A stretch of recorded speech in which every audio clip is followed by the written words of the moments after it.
दोस्तों, कहते हैं कि गलत संगत के साथ रहने मात्र से आपको भी गलत समझ लिया जाता है।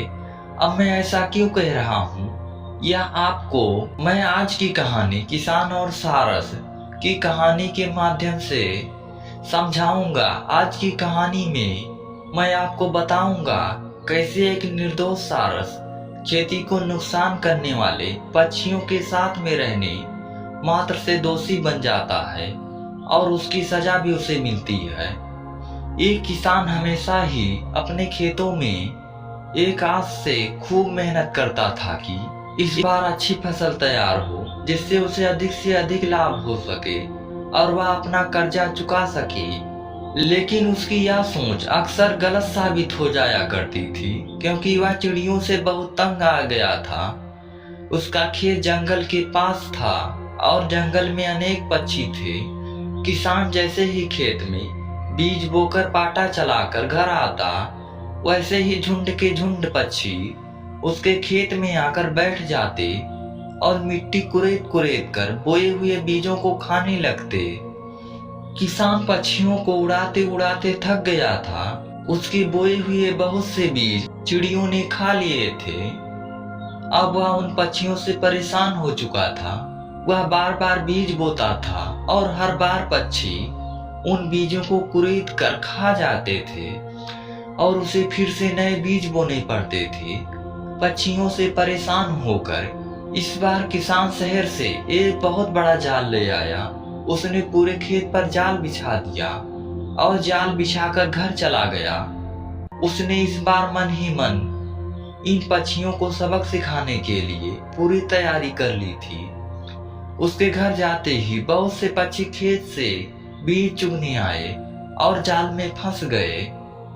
पक्षियों के साथ जाल में एक हंस भी फंस गया। वह खेत में उन पक्षियों के साथ उड़कर आया था और खेत में घूम रहे छोटे छोटे कीड़ों को खाने के लिए आया था।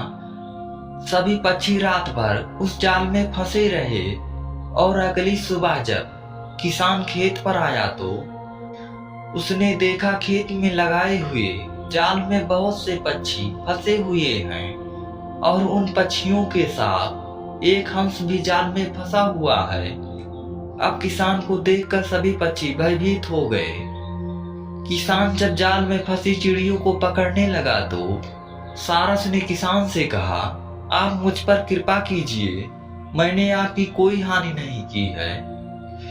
मैं ना तो कोई मुर्गी हूँ और ना ही बगुला और ना ही बीज खाने वाला कोई पक्षी।